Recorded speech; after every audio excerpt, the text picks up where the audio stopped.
I am Chad Lefevre, and I have superpowers. There you go. It was that simple. Beautiful. So that's how we do it, right? We think that, we know that. And ever since 2016, we've been asking people, what are your superpowers? And I'll tell you what, every single person that's been on these shows, thousands of people have superpowers, right? And the more that we're willing to acknowledge that and recognize it within ourselves, the more we're willing to acknowledge it and recognize it in each other. With that in mind, we're going to open up today's conversation so you can learn all about Chad and this most important conversation we're going to have today. Chad, what are your superpowers and how are you using them for good? I guess if I were to narrow it down to two, I think I have way, way more than two. But one, I think the superpower that I've really been mastering over the last 10 years, and that I think is one of the most important superpowers of the next 100 years, is emotional intelligence, or what I would call emotional sobriety. The ability in the age of AI to be able to tap into our emotions and feel again, which is something that's uniquely human. And another superpower I would say that I have that I've never quite understood, and it's difficult to put a name or a word to it or articulation, but I would just summarize it as a knowing. I have this uncanny ability to kind of know where the wind is blowing, the trajectory of things, and be able to sort of act on it. And so I don't know what that's called, but there's a knowing, an intuition, perhaps. Maybe you would call it that. I love that. I love that. And those go really nicely into your kind of purpose. And of course, to encapsulate, you would be impossible. However, you do operate within an organization that compels us to talk about these things like you're talking about. Tell us more about the most important conversation, how you've brought together people to say, hey, look, I think we need to be talking about some other things, or at least maybe in some other ways, right? How did that come about? And goodness, I mean, it has a huge vision of the kind of world we can all share together. Share that with our audience, please. Yeah, well, a little bit of a quick backstory is, I've been involved for almost 18 years in what we would call, the personal development or the self-help space. Going back to, those early days where I was co-producing a conference in Los Angeles and bringing some of the world's leading, thought leaders and speakers into sort of closed door conversations where we were talking about what was working and not working in the industry. And one of the things that kind of bubbled up through that series of dialogues at that time was that the industry existed for the reason that human beings fundamentally wanted to transform something about themselves and the way they live. That's why it's there. And there was this disconnect that we observed in those dialogues that many human beings, most in fact, were not reliably being able to really kind of transform those areas of their lives.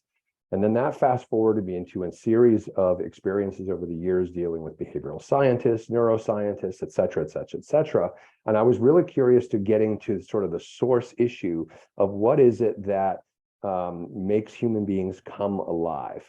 And one of the things that I concluded in all of this is that we have a society that is addicted to doing and is paying very little attention to who we are as a being.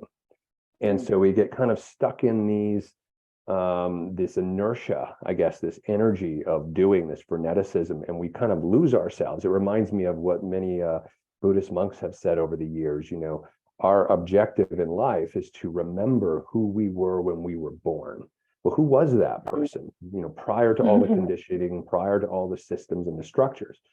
So that was going on, and that was sort of my journey. And then I started looking about 5 years ago at the trajectory of where we were going in the world, and how there were just more and more divisions, more tribalism, less conversation, more arguing. And I thought, you know what, we really need to shift things up and prototype something new for humanity and invite people into it. And so that began the Most Important Conversations initiative, which has evolved dramatically over 5 years. Beautiful. I love how you shared that story and the beautiful thread. And it's like, I also appreciate the parallels, right? It's so many of us on these walks feel called in to step on those journeys in similar ways that you just described, coming from different angles. And so I love how we can find ourselves in that and say, yeah, we sense that too, right? And it's like, oh, enter us. This is kind of where we came into the conversation of like, yeah, we were super curious about this aspect as well. And so we developed it over here, right? And I love how these conversations are lighting up. And I believe it's because many of us made that commitment, just like you got done saying, of like, I think we need to be having different conversations, be willing to come together in different ways, right? In our world, it's managing our energetics differently so we can have the conversations, right? Mhm. So all of us are sort of contributing to this picture of, but I think we kind of want it. And you said something so incredibly powerful that I think really speaks to today's age and why, how we're able to even invite in these dialogues. And it is that conversation around inviting and being someplace that attracts people in, that invites in, that pull marketing, right? That we moved to with the internet. We can say what we will.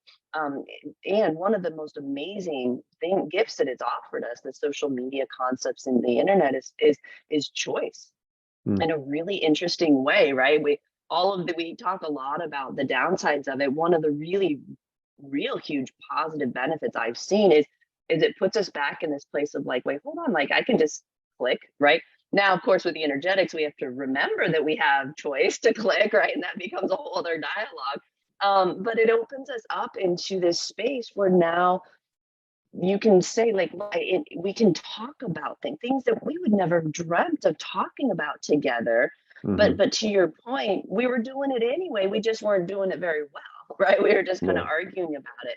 And so we're going to save that until right after the break here, but before we jump into the break, Chad, let's tell people where they can go to find out more about you and the most important conversation, how they can get involved. Yeah, so two places. One is obviously the website, the most important conversations, plural.